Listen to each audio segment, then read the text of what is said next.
अस्सलाम वालेकुम प्यारे बच्चों। आज हम जमात साथी का लेसन न्यूटन का कारनामा पढ़ने जा रहे थे। उसका हमने सबक पूरा पढ़ लिया। अब उसके सवाल करने हैं। सवाल नंबर 1 है, न्यूटन कहाँ पैदा हुए?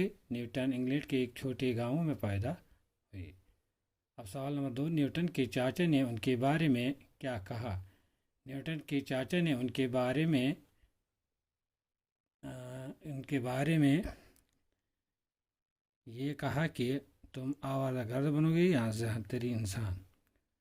27 साल की उम्र में न्यूटन क्या बन गया? बच्चों, इसका जवाब है 27 साल की उम्र में न्यूटन रियाजी का प्रोफेसर बन गया। अब क्वेश्चन नंबर 4, न्यूटन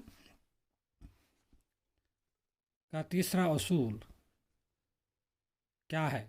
न्यूटन का तीसरा असूल हर अमल का मसावी और उल्टा रद्दअमल होता है। सवाल नंबर 5, साइंस को न्यूटन का सबसे कीमती तोहफा क्या है? कशिश शकल सबसे कीमती तोहफा है। रियाजी की मशकों से न्यूटन का बुनियादी मकसद क्या था? ये सवाल नंबर 5 है। इसका जवाब है रियाजी मशकों से न्यूटन का बुनियादी मकसद अपना जी बहलाना था। क्वेश्चन नंबर 7, बच्चों ये लास्ट सवाल है, आखिरी उम्र में न्यूटन कहाँ वापस चला गया?